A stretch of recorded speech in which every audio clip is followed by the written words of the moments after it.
So my name is Brian Hioe. I'm one of the founding editors of New Bloom magazine, which was founded in 2014 after the Sunflower Movement that involved the youth-led occupation of the Taiwanese legislature by student activists. And I was a participant, one of the people that charged the legislature. And afterwards, we started talking about making a publication to connect Taiwan and the international world. And so we work as independent media writing on social issues from a progressive perspective. And we also write on cross-strait relations, the kind of relation with China, art and culture, and all these various aspects as an independent media outlet writing in English and Mandarin, though much more in English these days. So the Sunflower Movement took place in 2014, around 9 years ago at this point, a little more than 9 years ago. And so that was the occupation of the legislature for about a month by students. That was to protest a trade agreement that the ruling party, the KMT or Chinese Nationalist Party, was trying to push through with China. And the agreement led to a lot of backlash because it allowed for Chinese investment in the service sector industry. It was thought that'd be a way for China to influence Taiwan politically, when in previous years there had already been this kind of influence that occurred through the media, with pro-Chinese businessmen, for example, buying up media outlets and then censoring critical views of China. And the KMT, it's the former authoritarian party, had come back to power in elections. But then the way it pushed this bill through really provoked the kind of specter of this past authoritarianism, defied the committee oversight procedures. It's kind of announced that it was passed within 30 seconds without any discussion. And so this kind of triggered this large reaction from members of the public and student activists, and that's what led to this occupation. And at its peak on March 30th, 2014, there were around 500,000 people in the streets of Taipei. That's around like 2% of the Taiwanese population. So it was quite large, and it was a very generational moment for many young people in Taiwan, including myself. There's an aspect in which it was, but at the same time, there are a lot of people from older demographics that participate in the movement, including people active in the democracy movement, for example, in past decades. And so there's this kind of ability in Taiwan for different generations to participate in social movements together and to kind of pass on experiences, because it is only because of the history of struggle for democracy that we could have the Sunflower Movement in 2014 on the legacy of movements like the 1990 Wild Lily movement, for example. And so with regards to that, it was more than just young people, but then young people were definitely at the forefront of the movement. And so a lot of it does reflect the kind of views of young people of China, that they don't identify as Chinese. The generation that is the millennials, for example, have been referred to as a quote unquote natural independence generation, that they naturally view themselves as independent. And so this is also kind of a reaction against a sense of youth disenfranchisement, that young people felt excluded and not having a kind of voice that was heard in politics. There's also rising socioeconomic inequality, and that's another aspect this movement reflected. And so it did bring a lot of young people into it, and other people of other generations as well. So it was more than just young people, but it was it was this kind of massive upwelling of Taiwanese society at the time. So it's quite interesting because at present, Taiwan is very much focused on internationally. There was an Economist cover, for example, that termed it the most dangerous place on earth because of the potential for a Chinese invasion.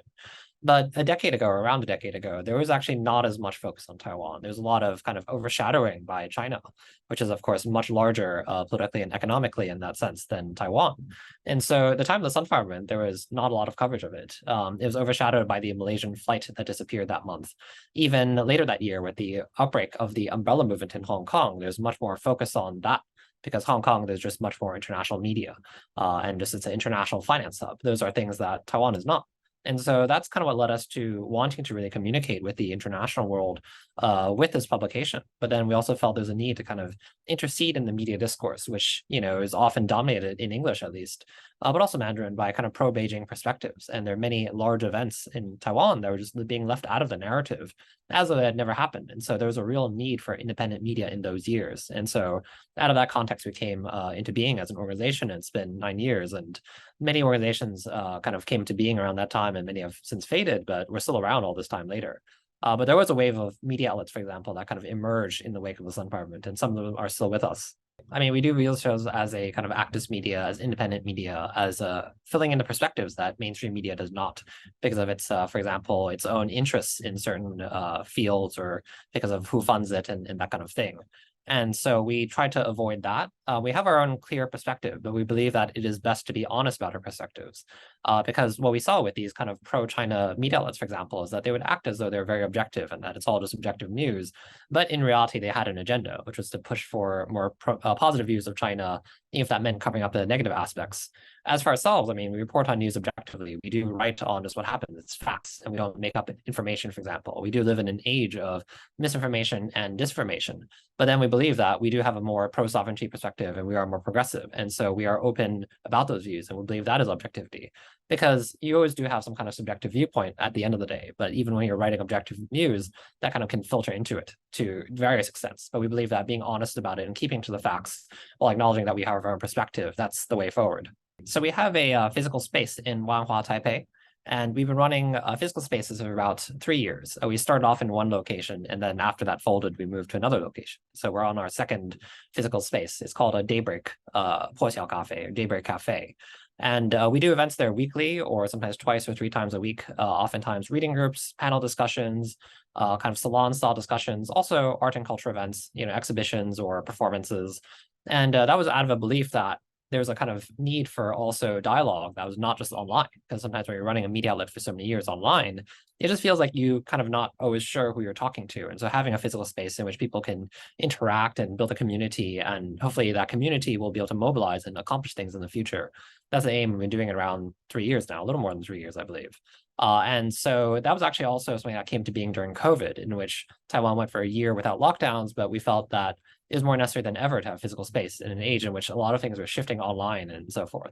And so now post-COVID, we're operating, and oftentimes when people do pass through town, we try to grab them for talks, to have discussions, and to create these kind of connections. And it's a way to continue the dialogue that occurs online in a physical space. So for example, there's a wave of Me Too cases in Taiwan. And so we had a panel, for example, reflecting on that and the ways to kind of deepen the discussion that way. And sometimes we hope that networks or people can get to know each other in the space, and so they can do things in the future. And that's particularly with international groups coming through. For example, we try to grab them into events and get Taiwanese groups to come, and so they can dialogue and they can get to know each other. They know who's working on the same or similar issues in other contexts. And so maybe there is attempts to collaborate in the future. That's kind of what we hope to see. I mean, I think that this kind of thing is often very intangible, in which you're kind of just hoping this will happen, and you try to create opportunities for connections to be made, and we'll see what happens from there, I guess. Well, I mean, there are a number. I mean, first and foremost, we do have a giant undemocratic neighbor that military threatens us and says that, democracy, well, you're all part of China and you have been since time immemorial, so it doesn't really matter.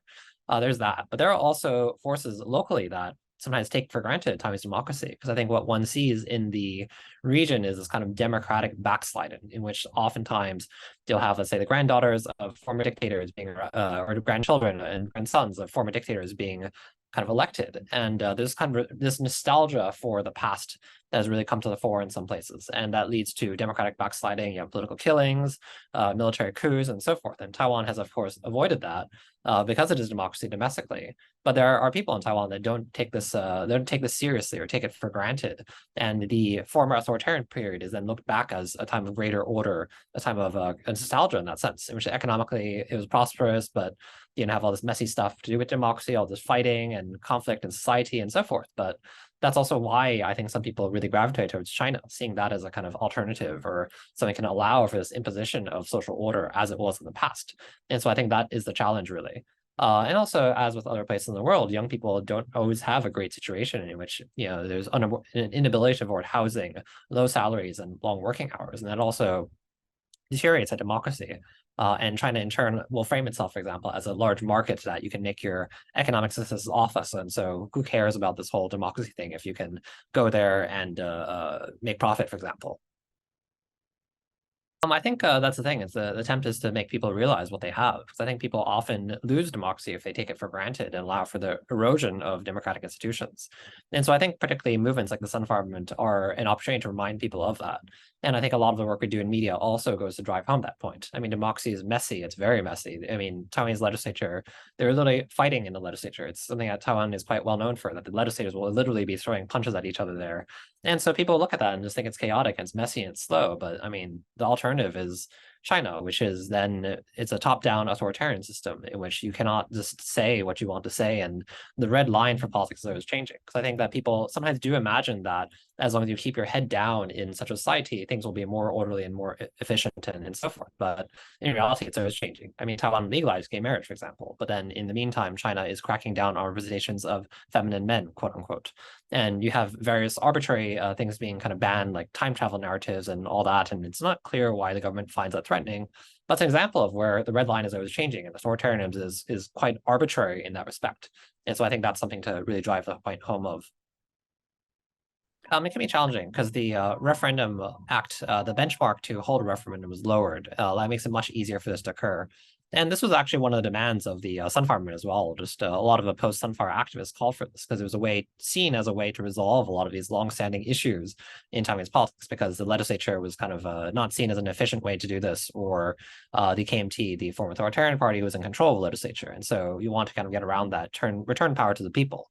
But I think what's particularly been visible, and it kind of became a process of sort of reinventing the wheel, because at the end of the day, if you take things to the people, it still can be the political force in Taiwan that have the most resources on the right wing, or the kind of pro-China forces that then throw money into referendum campaigns. And similar to electoral politics, in which the election kind of style campaigning, you have a lot of disinformation and misinformation circulating among the citizenry. And so the referendum can also be challenging. And sometimes people will vote not on the basis of reason, let's say, but just kind of what they heard from so and so. And so I think the same challenges then apply in the referendum as they do with the kind of electoral democracy. And so there are some potentials there. I mean, there are ways to kind of really take things to the direct views of the people, but then there are also challenges there. I mean, democracy in that way can be quite double-sided, actually. There's the danger too that, for example, what if the population makes a sharp turn rightward, for example, and they want to take away rights of, let's say, the members of the LGBTQ community? That was actually put to vote in one of the referendums, and the public was not in favor of changing the existing constitutional laws to allow for gay marriage. The government kind of went around and did it anyway. But then, that is one of the challenges, actually. What happens when you put fundamental human rights to the vote? And some people in Taiwan would want for that. You do have, for example, Christian conservatives calling for a repeal of gay marriage by way of the referendum or similar measures. There's a change to basically make it harder to hold a referendum again. So it is one of those things. It is split to the date, specifically the date of the election and the referendum are now separate. And so you might not have as much turnout, which makes it harder to meet the benchmarks for a referendum to be binding. But I think a lot of these fundamental concerns about can you vote on fundamental human rights, that's still questioned. The Constitution is not up for voting in that sense, because there's concerns about what happens if there's a vote on independence versus unification. I mean, I think particularly making a space happen is a very proud moment, because we tried for many years, actually, unsuccessfully, and then finally managed to do it. And so I think we'd been trying to work on spaces since 2018, but then we've been doing it for about 3 years now, and now it's 2023. So it means that basically there are maybe 2 years in which we tried. It wasn't actually terribly successful. We actually had a previous space before our first successful space, for example, and that didn't really work out. So I think just being able to maintain it for so long on a volunteer effort, entirely volunteer effort, has been quite rewarding in that sense. But I think also just watching the kind of shift in Taiwanese politics as well. Now there is more focus on internationally, and so our roles kind of change. We can be more nuanced because there's more focus on Taiwan. I mean, there's still a lot of room for improvement, but that's definitely been something that's changed. And just seeing a progressive political administration come to power, I mean, there are definitely issues with the current administration, but it's still very different than in 2014, in which the former authoritarian party was in power. And so I hope we see further progress and development as time goes on in that sense. Right. And so presidential elections only a few decades, really. But even those few decades, sometimes people do take that for granted, I think. So I think that's the danger. And particularly, you do have this kind of nostalgia even from people that did not experience this period themselves. And I think that's the quite frightening thing. You do have young people, for example, that often are calling for a return to strongman rule, and they never experience it themselves, actually. That's, I think, the most dangerous thing. I think because it was such a large generational moment, like I said, that there were so many young people around me and of my generation in the movement, that is really what drew me in. I think just particularly that I just saw such vibrancy in the kind of activism that emerged around the time of the Sunfire movement. There's so much creation going on of like artworks about the movement, or just new organizations devoted to very innovative ways of trying to change politics, for example, using digital democracy or digital tools or what have you. And just, there's a lot of viewpoints in that sense. And there's a real sense of, I think, empowerment among young people. And I think that's what kind of drew me towards it, knowing that I could have a role in that. And, I could also try to influence society for the better in some way. previously, I think maybe I didn't have as much of a sense of agency or that I could actually get involved in things like that. So New Bloom became the vehicle for me to do that. And I think that's what really kind of kept me doing this for now close to 10 years. I think oftentimes it's just that this kind of work, there's not any immediate kind of return. You don't really always see immediately what happens. And I think it was actually a few years just kind of keeping this going that we finally saw some changes. I mean, the Tsai administration was elected in 2016, 2 years after the Sunflower Movement. But then in those years, it kind of felt like just shouting to a void sometimes. And the change was very unexpected. And so I think it does require patience because it's work that doesn't bear immediate fruit. And even 9 years on, I feel like the kind of actual effects of what we do, we won't see that for some time to come. And so I think oftentimes it is just having faith that this work will have some kind of output or kind of outcome that is maybe not always what you expect either. I mean, you just have to kind of let go of expectations, but it's still important work to do. And if nobody does it, nobody besides you does it, then there won't be anybody who actually does it. And so I think that's a kind of driver to then just do things yourself and try out new things, even if you don't see results right away either.